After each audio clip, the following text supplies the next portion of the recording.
Assalamualaikum, apa kabar semuanya? Semoga semuanya selalu diberi kesehatan dan kekuatan agar bisa belajar dengan semangat. Bertemu lagi dengan Miss Soraya. Pembelajaran hari ini kita masih melanjutkan program intensif persiapan ujian madrasah atau ujian sekolah mata pelajaran IPS. Pada pertemuan kali ini kita akan membahas tentang Asia Tenggara, negara maju, dan negara berkembang. Mari kita simak video pembahasan materi dan soal berikut ini.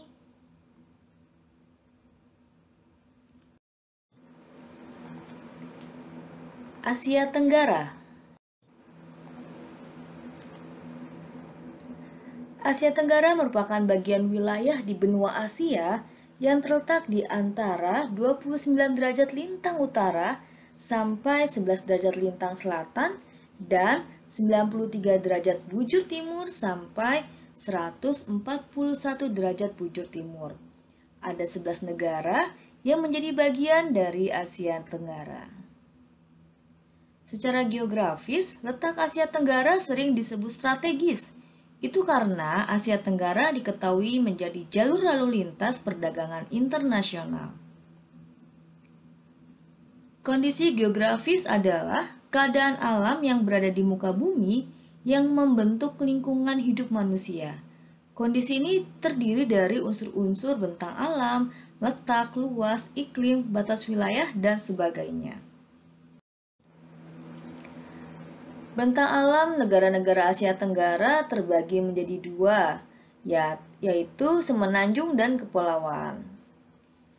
Yang meliputi daratan semenanjung adalah negara Myanmar, Thailand, Laos, Kamboja, Vietnam, dan Malaysia bagian barat. Sedangkan yang merupakan daerah kepulauan adalah negara Filipina, Indonesia, Singapura, Timor Leste, dan Malaysia bagian timur. Asia Tenggara juga berada di antara perairan Samudra Hindia, Teluk Benggala, Laut Cina Selatan, dan Samudra Pasifik. Negara-negara di Asia Tenggara memiliki iklim tropis, curah hujannya tinggi dan suhu udaranya panas.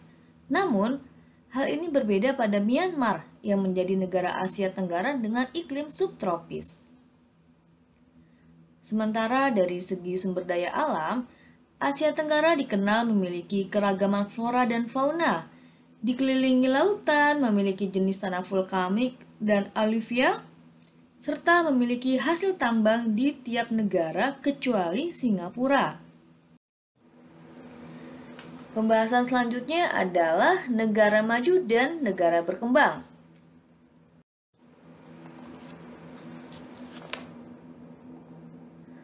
Tolak ukur kemajuan negara dapat dilihat dari keberhasilan dalam proses pembangunannya. Pembangunan tersebut dapat berupa pembangunan fisik dan pembangunan non-fisik. Pembangunan fisik merupakan pembangunan sarana fisik yang meliputi sarana dan prasarana pemerintahan seperti jalan, jembatan, pasar, pertanian, dan irigasi. Sedangkan pembangunan non-fisik merupakan pembangunan mental dan psikologis seperti ekonomi, kesehatan, pendidikan, dan segala hal yang berhubungan dengan sumber daya manusia itu sendiri. Jadi, suatu negara disebut sebagai negara maju jika ekonomi di negara tersebut merata, standar hidupnya relatif tinggi, dan teknologi yang digunakan berstandar canggih. Sementara itu, negara berkembang adalah negara yang kesejahteraan materialnya masih dalam tingkat rendah. Nah, sekarang kita lihat indikator apa saja yang dijadikan dasar untuk mengelompokkan negara menjadi negara maju dan negara berkembang. Nah, indikatornya adalah tingkat pendidikan, mata pencaharian, pendapatan per kapita, pertumbuhan penduduk, kesempatan kerja, tingkat kesehatan, penguasaan teknologi. Bagaimana cara membedakannya? Setiap indikator pada negara maju akan berada di tingkat yang lebih tinggi dibandingkan dengan negara berkembang. Misalnya, tingkat pendidikan di negara maju tinggi, tapi Di negara berkembang, tingkat pendidikannya rendah. Hal ini dapat dibedakan juga dari sistem pendidikannya. Misalnya di Jepang dan di Indonesia. Di Jepang, tahun ajaran baru sekolah dan perkuliahan dimulai pada tanggal 1 April, bertepatan dengan fenomena mekarnya bunga sakura. Hal ini dipercaya bisa menambah semangat anak-anak untuk sekolah dan kuliah. Coba kamu bayangin, lagi berangkat ke sekolah, pemandangannya penuh dengan bunga sakura yang sedang mekar. Bagus banget ya pastinya. Kalau di Indonesia mau terik panas atau hujan deras, sekolah dan perkuliahan harus tetap berjalan. Maksudnya tidak ada musim tertentu untuk memulai tahun ajaran baru. Paling seru kalau musim hujan, pemandangannya pasti warna-warni. Bukan karena bunga-bunga sedang mekar, tapi karena orang-orang memakai jas hujan. Keren ya, lagi hujan, tetap semangat berangkat ke sekolah dan ke kampus.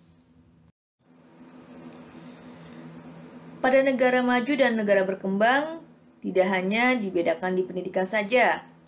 Begitu juga dengan indikator-indikator yang lainnya. Untuk lebih mudahnya, kita lihat perbandingan ciri-ciri negara maju dan negara berkembang berikut ini. Seperti tampak pada tabel, di negara maju tingkat pertumbuhan penduduknya rendah, sementara di negara berkembang tingkat pertumbuhan penduduknya tinggi. Kesempatan kerja yang memadai di negara maju, sedangkan di negara berkembang tingkat penganggurannya tinggi. Yang ketiga adalah mata pencaharian mayoritas di bidang industri. Di negara berkembang, mata pencahariannya ketergantungan di sektor pertanian. Yang keempat, pendapatan per kapitanya tinggi di negara maju dan di negara berkembang pendapatan per kapitanya rendah. Di negara maju, tingkat pendidikannya tinggi, di negara berkembang, tingkat pendidikannya rendah. Di negara maju, tingkat kesehatannya tinggi, sementara di negara berkembang, tingkat kesehatannya rendah. Dan di negara maju, teknologinya lebih maju, sedangkan di negara berkembang, teknologinya kurang maju. Persebaran negara maju dan negara berkembang. Umumnya, negara-negara maju berada di benua Eropa, Amerika Utara, Australia, Selandia Baru, dan sebagian di Asia Timur. Sementara itu, negara-negara berkembang umumnya tersebar di kawasan Asia Selatan, Asia Tengah, Asia Tenggara, Afrika, Amerika Selatan, dan beberapa kepulauan di Pasifik. Nah, sudah ada tampilannya persebaran negara maju dan negara berkembang di dunia.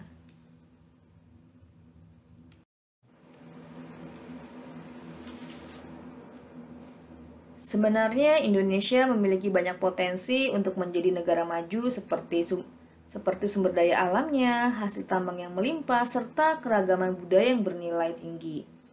Nah, kita sebagai penduduknya harus bisa menguasai dan mengembangkan potensi negara kita sendiri. Bagaimana caranya? Ya, dengan menguasai ilmu-ilmu pengetahuan. Selanjutnya kita akan membahas tentang latihan soal. Soal nomor 1, faktor utama yang menyebabkan kawasan Asia Tenggara sangat strategis dalam bidang ekonomi adalah A. Berada di antara dua samudra, B. Memiliki iklim tropis yang tidak ekstrim, C. Memiliki tanah yang sangat subur, dan D. Banyak memiliki gunung api dan perairan. Jawabannya adalah A. Strategis dalam bidang ekonomi karena berada di antara dua samudra. Nomor 2. Sejak masa lalu, kawasan Asia Tenggara memiliki banyak pelabuhan dagang. Kenyataan tersebut berpengaruh terhadap kehidupan penduduk di daerah pesisir dekat pelabuhan. Bentuk pengaruh tersebut yaitu A. Tingkat perpindahan penduduk semakin menurun, B. Jalur perdagangan menjadi terbatas, C. Terjadi akulturasi budaya pada masyarakat pesisir, dan D. Kondisi perekonomian penduduk meningkat drastis. Jawabannya adalah C. Terjadi akulturasi budaya pada masyarakat pesisir. Soal nomor 3. Bentuk geografis Indonesia dan Filipina berupa kepulauan. Bentuk geografis ini memberikan keuntungan bagi pembangunan. Salah satu keuntungan tersebut adalah A. Mendukung perkebunan kelapa sawit. B. Memiliki dataran rendah yang sangat luas. C. Membangun transportasi darat lebih mudah. Dan D. Memiliki potensi perikanan dan perairan laut. Salah satu keuntungan dari bentuk berupa kepulauan adalah yang D, memiliki potensi perikanan dan perairan laut. Soal nomor 4, interaksi antar negara ASEAN membuka kesempatan penduduk bermigrasi. Perpindahan penduduk tersebut dipengaruhi faktor pendorong dan penarik. Faktor penarik migrasi di kawasan ASEAN adalah A. Lapangan pekerjaan luas, B. Terjadi banyak konflik, C. Tenaga medis terbatas, D. Tingkat pendapatan rendah. Jawabannya adalah A. Lapangan pekerjaan luas. Nomor 5. Kegiatan ekonomi di negara maju mampu menghasilkan produk bernilai tinggi.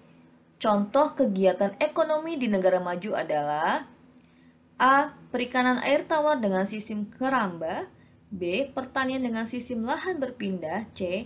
Pengolahan kayu menjadi kerajinan mebel, D. Pengolahan biji besi menjadi batang besi. Dan yang menjadi kegiatan ekonomi di negara maju adalah pengolahan biji besi menjadi batang besi. Soal nomor 6. Negara di kawasan Asia yang termasuk kelompok negara maju adalah A. Singapura, Brunei Darussalam, dan Arab Saudi. B. Jepang, Singapura, dan Korea Selatan. C. India, Arab Saudi, dan Korea Selatan. D. Jepang, Korea, dan Taiwan. Dan jawabannya adalah B. Jepang, Singapura, dan Korea Selatan. Nomor 7. Berikut ini yang bukan ciri kependudukan dari negara maju adalah A. Angka harapan hidupnya tinggi. B. Angka melek huruf sangat tinggi. C. Tingkat kelahiran dan kematian tinggi. D. Angka beban ketergantungannya rendah. Jawabannya adalah C. Yang bukan ciri negara maju adalah tingkat kelahiran dan kematiannya tinggi. Nomor 8. Kondisi perekonomian yang menunjukkan suatu negara termasuk negara berkembang adalah A. Komoditas produk ekspornya berupa barang jadi. B. Kegiatan perekonomian bertumpu pada sektor industri. C. Kegiatan industri telah menerapkan teknologi modern. D. Sebagian besar penduduk bekerja di sektor pertanian.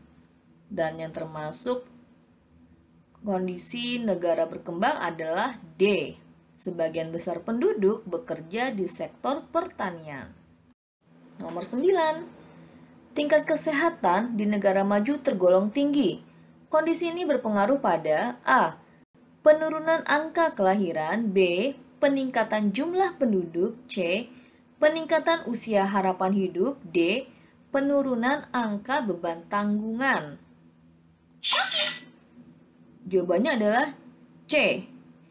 Peningkatan usia harapan hidup. Dan pembahasan soal nomor 10 adalah kualitas penduduk dapat menjadi indikator suatu negara dapat dikelompokkan menjadi negara maju atau berkembang. Pernyataan yang menunjukkan indikator tersebut adalah A. Angka kecukupan gizi di negara berkembang tinggi. B. Inovasi teknologi di negara maju berkembang pesat. C. Angka beban tanggungan di negara berkembang rendah. D. Tingkat kematian penduduk di negara berkembang rendah. Jawabannya adalah indikator untuk mengelompokkan negara maju atau berkembang adalah inovasi teknologi di negara maju dan negara berkembang pesat. Oke. Nah, terima kasih telah menyimak video pembahasan materi dan soal-soal mengenai Asia Tenggara, negara maju dan negara berkembang. Semoga mudah dipahami dan sampai jumpa pada video pembelajaran selanjutnya. Wassalamualaikum warahmatullahi wabarakatuh.